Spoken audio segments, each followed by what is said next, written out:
How conducive is any mental distortion without the fear of judgment, without the fear of ridicule?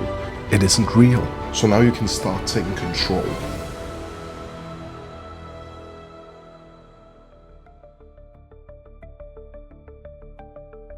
A pandemic, amongst all other pandemics we're witnessing right now, is stress.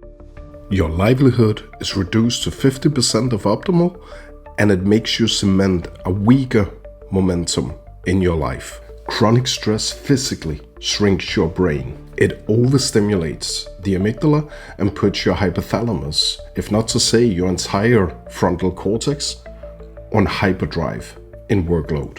And what if I told you most of your stress, it isn't real? I'm not saying that your boss, your bills, your deadlines, they don't exist. But science shows that a huge part of stress, it actually comes from the inside of your mind. And you can actually control it. This isn't some self-help, this is actually neuroscience. By the end of this video, you'll have science-backed tools to rewire stress before it actually starts ruining your life, your brain, and your decisions. Now the question for you is, how conducive is any mental distortion for a good momentum and a good life full of thriving? Stress is inhibiting and can distort almost any aspect of your life, but it is necessarily not so difficult to actually control it and to induce a state of psychological resilience. So let's start with the difference between external and internal stress, because once you understand this, you will have a completely different relationship with stress forever. Now, psychologists, they define two kinds of stress. External stress, it comes from real life pressures like money, like work, like relationships. It is objective from you. Internal stress is all the stuff your brains add on top of it. It's overanalyzing, it's self-criticizing, it's worrying, it's a subjective thing. A 1984 study by Lazarus and Folkman, it found that stress isn't just about what happens to you, it's about how you interpret it. Now that means that two people, they can face the same situation. While one is crumbling, the other one thrives. And here's the scary part. Internal stress, it's actually way worse for your health because your brain, it understands it as a real threat. But here's the good news. If internal stress is actually created by your brain, then it can be rewired.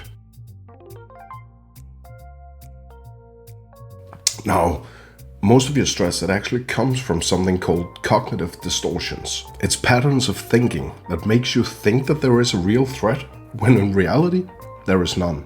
Dr. Aaron Beck, the founder of cognitive therapy, he identified these patterns of cognitive distortions, and he found the biggest of them all is catastrophizing.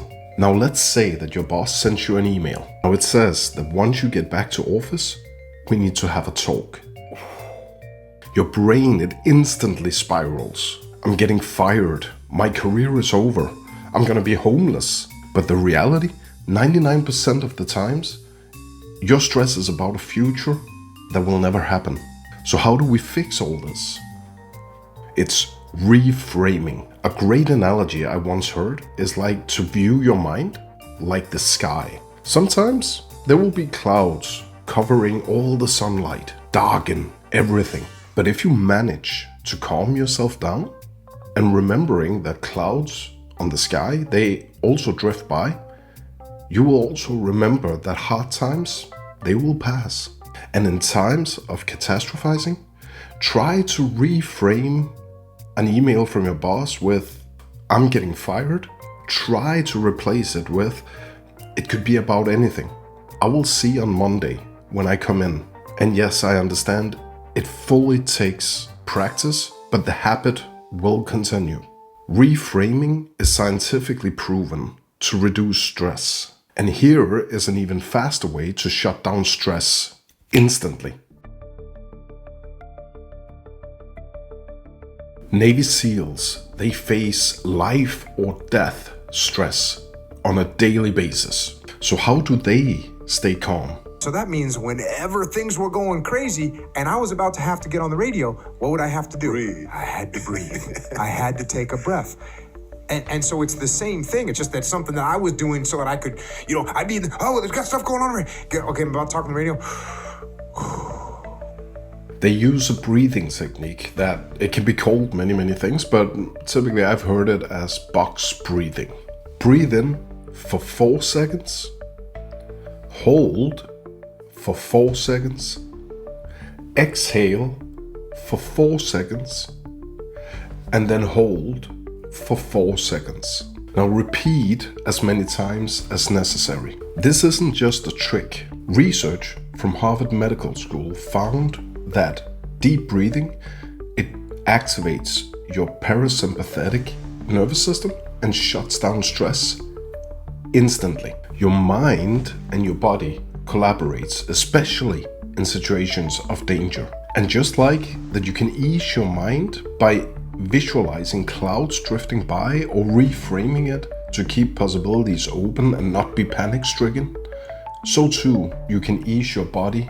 It is wired to send calming messages to all your systems in moments of deep breathing.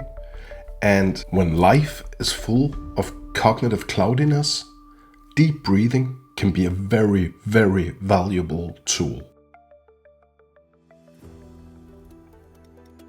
Now, short-term fixes, they're great, but what about long-term? Neuroscientist Andrew Huberman, he found that stress rewiring in the brain, it happens through small daily practices and rituals. 3 ways to lower stress permanently. Morning sunlight. It lowers your cortisol levels and it actually affects your circadian rhythms. By consistently experiencing morning sunlight, you will rewire your brain to feel less stressed over time. Number 2 is physical activity. It helps balancing the cortisol levels and it flushes out all the unnecessary stress hormones. And number 3 is actually journaling. Journaling, it helps you take off some mental loads. It actually puts your thoughts away from your mind, away from all the cloudiness and down onto a piece of paper. And it's kind of like you take it out of your mind and just put it away. Each of these are actually scientifically proven to reduce stress in just a couple of weeks actually.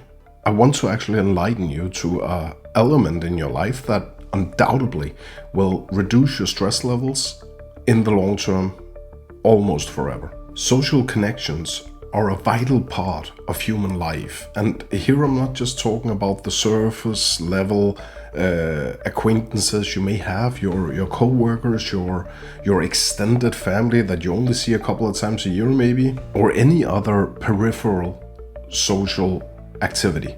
Closeness is actually a stress-reducing factor, and the trick is to these social relationships, they should be a breeding ground for authenticity. It is a place where you can be exactly who you are and say exactly what's on your mind. A place where you experience collaboration rather than competition. Now I know that these relationships in life, they are typically quite rare, but if you can find them and if you can foster them, then I will promise you that over time, your stress levels will be reduced to almost an absolute nothing.